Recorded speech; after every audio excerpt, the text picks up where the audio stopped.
7. oktoobrist on möödunud 1000 päeva. Nii palju valu nii paljudele inimestele. Kuidas sa end täna tunned? Jah, mina, Iisraeli. Ma tunnen end väga kurb, väga halvasti. Ja tead, see on väga eriline päev. Ja nagu ma ütlen, nagu inimesed ütlevad, nagu Johasse korrespondent ütles eelmises raportis, arvan ma, et me ei ole taastumisprotsessiga veel alustanud. Kuna meil on endiselt sõdureid paljudes kohtades ja meil on endiselt inimesi, kes ei ole veel oma kodudes Lääne-Negevis naasnud. Ja see on väga keeruline. Tõepoolest väga keeruline olukord. Sina kui IDUT 710 kaasasutaja, räägi meile oma tööst ja jaga oma mõtteid selle kohta, kuidas iisraellased leinavad, kurvastavad ja siiani püüavad mõista tol päeval aset leidnud kurjuse ulatust. Võib-olla ütlen paar sõna ADUT 710 kohta. ADUT tähendab heebrea keeles tunnistus. Ning see asutati 2 päeva pärast veresauna dokumentalistide ja teiste erinevate elualade inimeste poolt.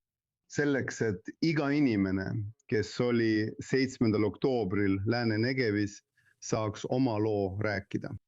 Et anda talle võimalus oma lugu rääkida, ilma et lugude vahel oleks mingit hierarhiat. Iga lugu loeb, et luua selle sündmuse suur videotunnistuste arhiiv ja tagada, et seda lugu ei unustataks kunagi. Ja tänaseks oleme suutnud jäädvustada üle 2000 tunnistuse, umbes 70 000 inimesest, kes tol päeval seal olid. Ja avaldada meie spetsiaalsel veebilehel üle 14 000 tunnistuse, nii algses pikkuses kui ka lühendatud versioonis. Ja me teeme väga tihedat koostööd kogukondadega. Ja ma ei saa öelda, et on olemas ühte tüüpi iisraellasi, sest iga inimene tunneb erinevalt, iga lugu on erinev, iga kogukond on erinev. Mõned inimesed on endiselt sügavas leinas ja töötavad toimunud. Iga kuu tuleb endiselt inimesi, kes annavad tunnistusi, kuigi pole kunagi sellest sündmusest rääkinud, isegi mitte oma lähedastele sugulastele. Ja teiselt poolt on inimesi, kes tahavad edasi liikuda, oma eluga jätkata ning taastuda ja oma kogukondi üles ehitada. Nii et ma ei saa öelda, et on olemas üks kindel viis selle läbimiseks. Ma arvan, et see on väga individuaalne.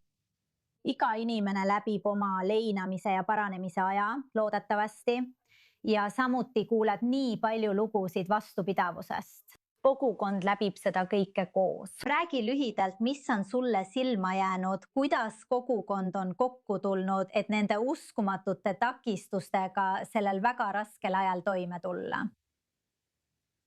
Ma arvan, et iga kogukond on natuke erinev, aga võib-olla üks tugevamaid lugusid on Beersheva, kibuts Beersheva lugu, mida me kõik teame, kes kutsusid meid juba 23. novembril kogukonna tunnistusi üles kirjutama.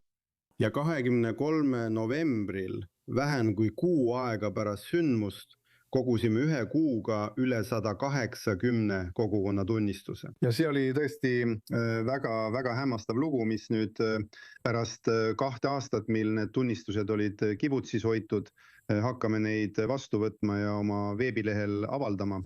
Ja nüüd muidugi on veel üks lugu, kogukondade kohalikud kaitserühmad. Meil on eriline projekt, mida me nimetame Civilians at War, mis aitab kogukondadel rääkida oma kogukonna lugu, kogukonna tunnistust kogukonnast.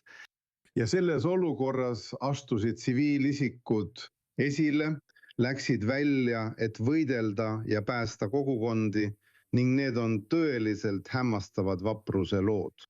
Aga teisest küljest ütlevad nad ka, et nende abikaasad, kes jäid koju, olid samuti vaprad inimesed. Nii et see ongi erinevat tüüpi inimeste ja kogukondade vastupidavus, mida võib tunnistuste kogumikust leida. Ja nii oluline on, et te seda kõike dokumenteerite.